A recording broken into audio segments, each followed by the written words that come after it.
Well, the thing about NFL teams, they adopt a lot of formations and concepts from other teams. So Matt LaFleur, he's a smart guy. I was very, very fortunate last season that when he was coaching in Tennessee as offensive coordinator, I was able to do a game early in the season where they were playing the Miami Dolphins. So sitting down talking with him, immediately I came back and told Nick, I think we found one of the next head coaches in this next loop, because I was very impressed how organized he was, but also how realistic he was.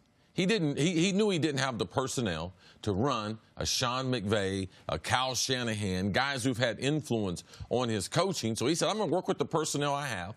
I have a couple running backs. I have a good offensive line. I got Delanie Walker. End up losing him early in the season. So for me, he's going to come from a number of different ways.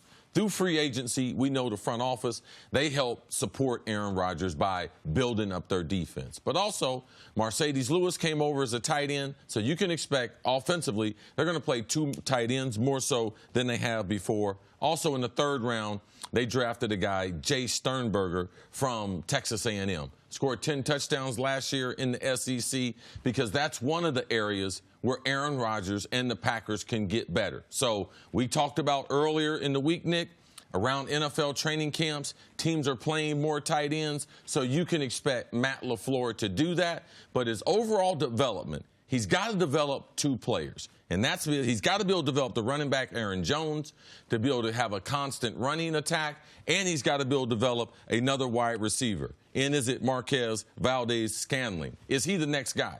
Because when you look at their targets, Devontae Adams had 168 targets. Next from a wide receiver was 65 targets.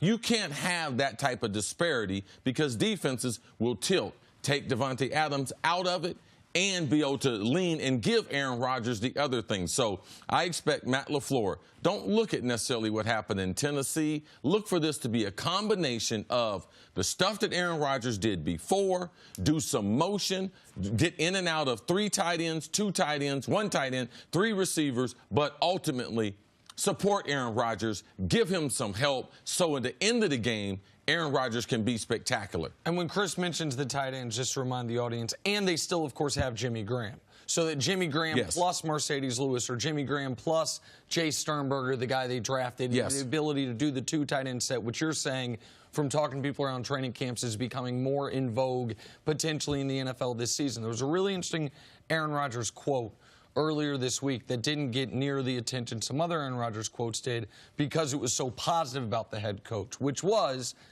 one of the things he said he's excited about in this offense is it feels like they are scheming guys open, as opposed to, he said, in previous years, we picked a side of the field and it was more beat your man. It was more, we trust you to win your battle. He thinks under Matt LaFleur, they have more likelihood where they're going to win before the ball is even snapped schematically. Now, the Packers are going to look differently. When you even if you don't see the game the way Chris does or other people, because they are historically under McCarthy, especially the last couple of years with Rodgers dealing with injury, incredibly shotgun heavy. Matt LaFleur is not a shotgun play caller. Matt Ryan talked about the biggest issue, the biggest adjustment for him when Matt LaFleur was there with Kyle Shanahan or in Atlanta was the play action from under center, because for a moment you have your back to the defense. If you're doing play action from shotgun, you can survey the field the whole time, and the amount of trust that it takes to be under center and run play action as often as we expect the Packers will. Rodgers said he talked to Matt Ryan about that very specific thing. We know now, as the NFL has gotten smarter, play action is one of, if not the most effective way to move the ball downfield. Even if you don't have an effective running game, play action can still be successful. The adjustment for the Packers is going to be the amount of time Aaron Rodgers is under center and the amount of time people are moving before the snap, where the Packers were near the bottom of the league last year. Tennessee was near the top of the league. Expect to see more pre-snap motion and a lot more under center, as opposed to Aaron Rodgers in the gun pointing things out and going from there. When you have a new head coach and he's implementing some semblance of a new offense, CeCe, how important is process over product, at least in the early going, in making sure everyone gets on the right page? And forget how it ends up, but at least in the preseason, how important is that? One thing that I realize in mentoring players and teaching players if you can teach them something that makes them better, then it becomes, wow, man, the process is all right. Because if you can make them better, Coach Mangini talks about it all the time.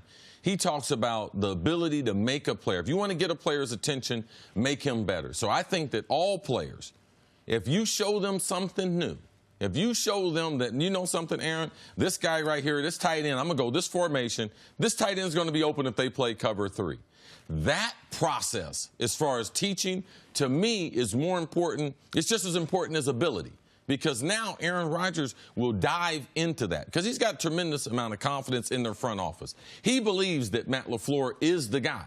But in those critical times where you're learning people, you need to see something, hear something to be like, you know something? That right there is the reason why he's a head coach. And you could see in that article, and that's the thing about Aaron that probably gets him upset. The thing that he said that was the nugget was the football portion of it, and people ran with the other aspects of it. And people might say, well, how can you really demonstrably make Aaron Rodgers better?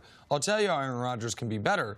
He can start being the Aaron Rodgers he was the first half of his career as opposed to this half of his career. The numbers are pretty. The last 4 years, Rodgers has been good, but the 6 years prior, Rodgers was statistically the greatest start to a career anyone has ever had. Like, those are big differences now. Forget the win percentage if you say there's other factors. The yards per pass, that 8.4 would be the highest in NFL history. That 7.1 since then is in the 20th range over the course of the last 4 years. That passer rating would be the highest in NFL history.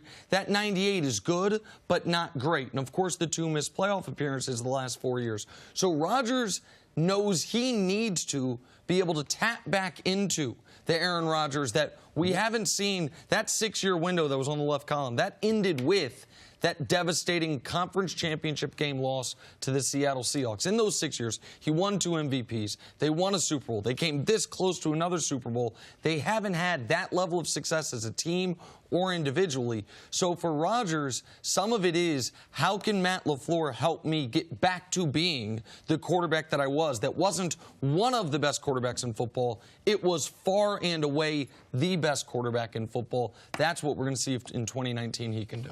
Thanks for watching. Subscribe here to get the latest from the show. Also, be sure to check out more of the best clips from First Things First, or go watch a few segments from our other shows on FS1.